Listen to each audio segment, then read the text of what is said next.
dalam pekerjaan nantinya. Yang kedua, dapat membiasakan adat baik tersebut. Yang ketiga, dapat mengkritik ragam peristiwa yang terjadi di dalam organisasi.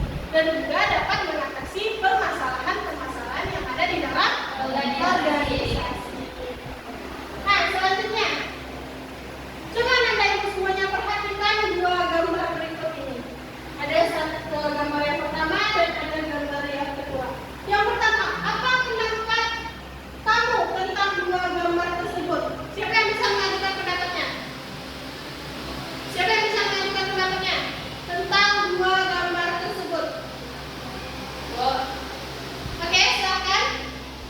Tiara? Yang gambar pertama itu sepertinya pada dia menutup telinga, berarti dia sepertinya tidak mau mendengar pendapat orang lain, Bu. Kalau yang gambar kedua itu sepertinya mereka itu bermusyawarah dan berdiskusi dalam melakukan sesuatu. Oke, benar sekali. Dua gambar berikut ini merupakan gambar yang biasa kita lihat, peristiwa yang biasa kita lihat di dalam organisasi.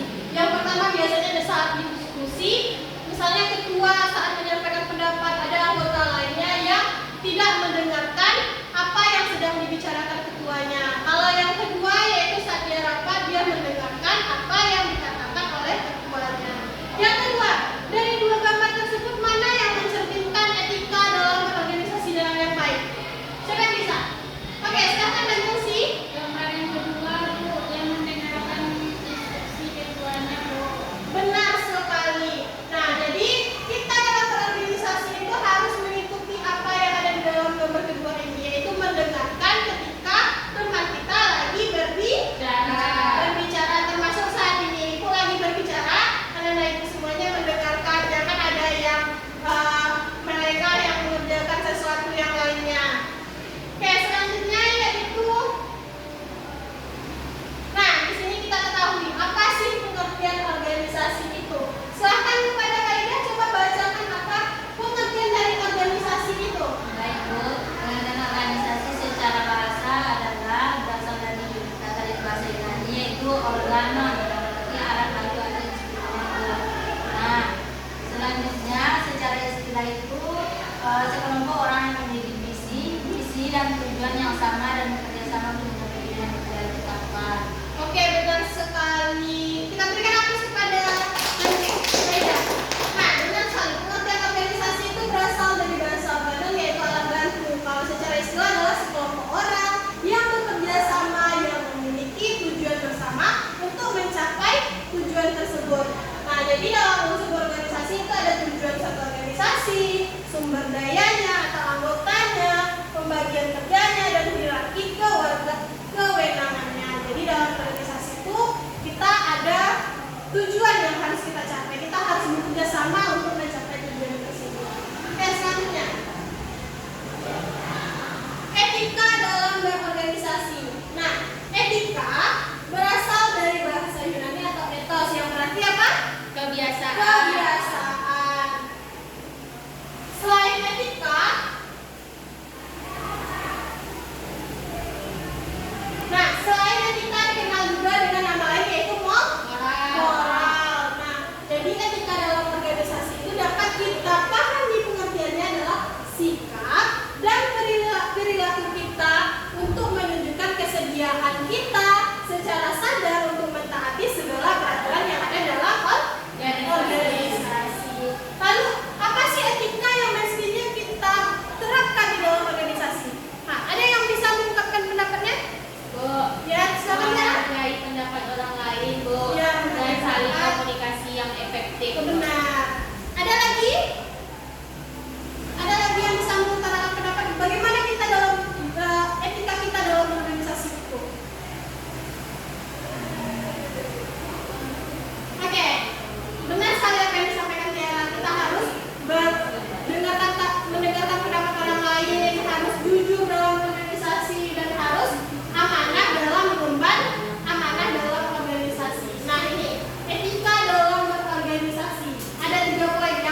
Jadi besok di minggu depan silakan dikumpulkan hasil diskusinya dan dipresentasikan di minggu depan. Bisa? Bisa, Ibu. Oke, karena pembelajaran kita telah habis waktunya. Ada yang ingin dipertanyakan sebelum Ibu tutup? Tidak, Bu. Tidak ada. Oke. Jadi dapat itu ya.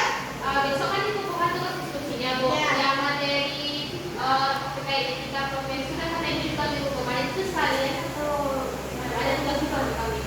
Yang untuk etika profesi tidak. Nanti kita jelaskan materinya dulu, nanti baru kita berikan tugas materi. Jadi kita hanya mengumpulkan tugas tentang diskusi tentang etika dalam organisasi. Baik, Bu. Ada lagi yang ingin ditanyakan? Tidak, Bu. Oke. Dari pembelajaran yang telah Ibu sampaikan, ada yang bisa menyimpulkan pembelajaran kita pada hari ini?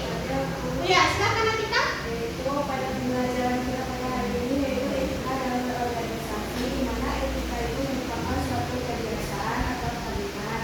Sedangkan organisasi adalah satu kelompok yang terdiri dari orang atau lebih yang saling bekerja sama untuk mencapai tujuan yang sama. Benar sekali. Etika dalam organisasi bahwa kita itu harus meluruskan niat. Yang kedua yaitu amanah dan kita harus bertanggung jawab dari sebelumnya. Benar sekali, apa yang disampaikan kita itu benar. Jadi itu kesimpulan pembelajaran kita dan Ibu berharap setelah Anda semuanya mempelajari etika dalam berorganisasi ini, Anda semuanya dapat amanah, dapat bertanggung jawab dan dapat mengemban amanah yang telah diberikan dengan baik di dalam organisasi. Bisa? Bisa,